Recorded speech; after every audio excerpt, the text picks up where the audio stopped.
Welcome to Bite Sized. Today is a longer form video. I was given the opportunity to interview League of Legends co-founder Brandon Beck, and I've decided to make a mini documentary on the gaming industry.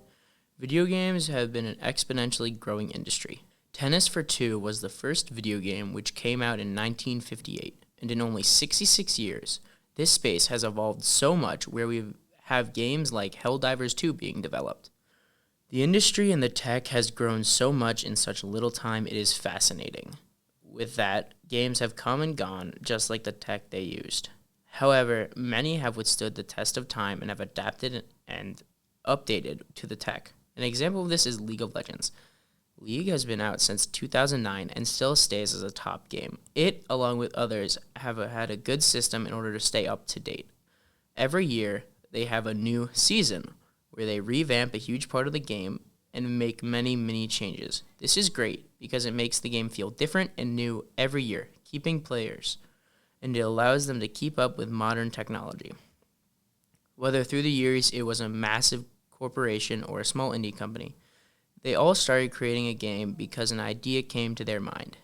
They then used the tools accessible to them to make their dream a reality.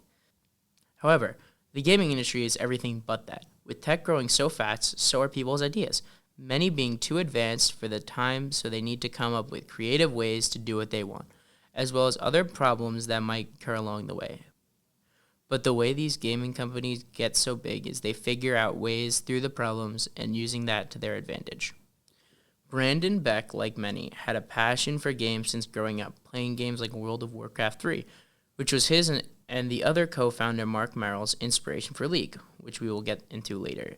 After college, they knew that making a game was absolutely what they wanted to do, so they immediately got to work, jumping into the deep end of game creation.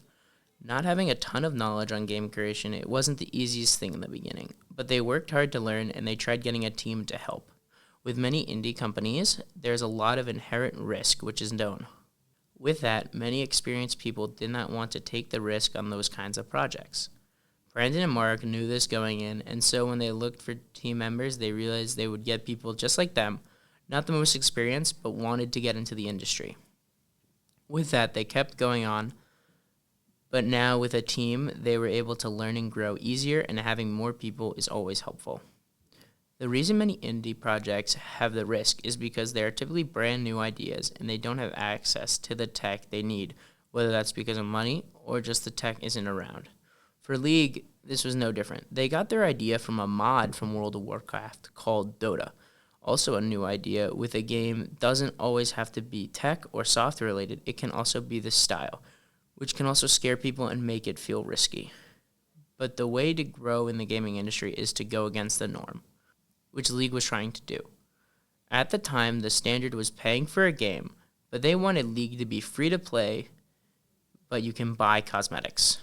This also made it hard for them to get a team, but nonetheless, they continued with this idea, and it worked out, and now free-to-play with buying cosmetics is the norm for many games.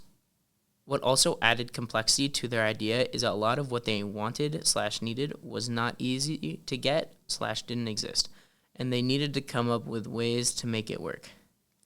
For example, when League was being created, there was not cloud, or it was not the level it was today. So they needed to actually find hardware space to host their game. Also, when it was being created at the time, the game engines that were around did not have what they needed to make the game the way they wanted. Two things they wanted to make was a main page with multiple pages and an in-game chat. Along with many other ideas, these were not capable in the current game engines, which led them to having to figure out how to create them from scratch. Originally planning for this game to be a one-off and give it to a publisher, but that wasn't that big of a problem. They just decided to be their own publisher, and thus Riot Games was formed, and since then, they've created multiple other games like TFT, Valorant, League of Runeterra, Wild Rift, and many others that got released or will be released. In the game industry, a lot of the time, you don't only need to think about the game and making it playable, but you also need to think about entertainment and making the game watchable. This is mostly done with esports. Esports is what it sounds like, electronic sports. There's many different ways video games can have esports. There are tournaments, some open, Some only certain people can compete in, and some you need to earn a spot in. They can also have their own version of sports seasons. Riot Games has a mix of all of these. In League and Valorant, they have pro and amateur teams that complete their splits, which are similar to sports seasons, but there are multiple throughout the year. And at the end of the year, everything culminates into a world tournament where teams that earn spots from each region compete in a tournament. In TFT, there are formal and informal tournaments. Some streamers host tournaments, either inviting people or allowing anyone to sign up. TFT themselves have similar tournaments, but they also have where you need to earn a spot, and it also all culminates with a Worlds tournament.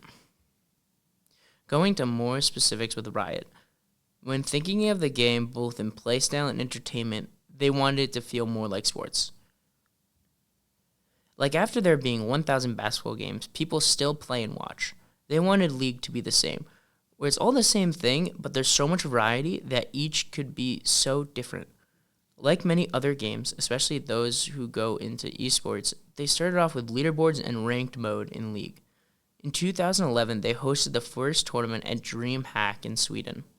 For the event, they set up 100 folding chairs for people to watch.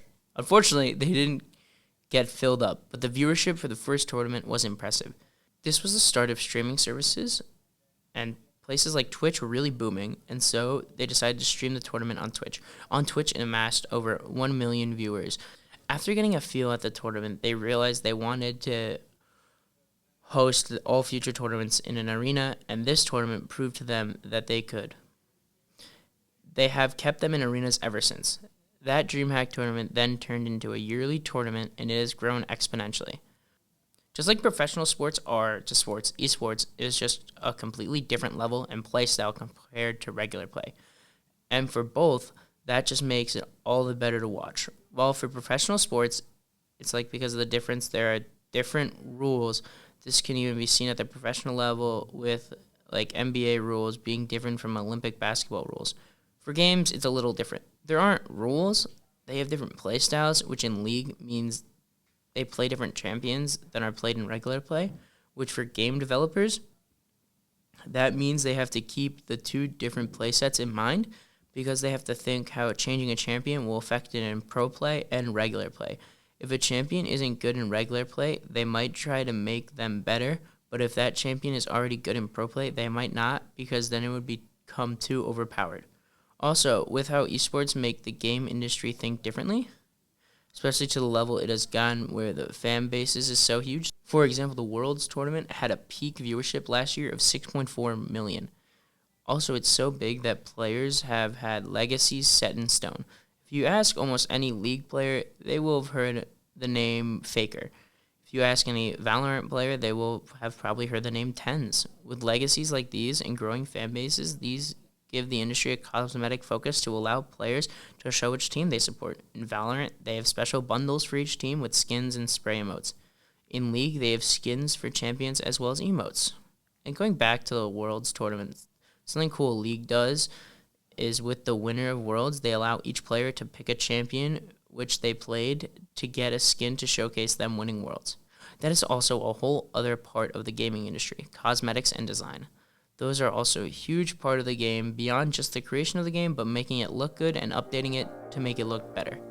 But that's a subject for another day. Thank you for listening and have a good night or day. This has been Bite Sized.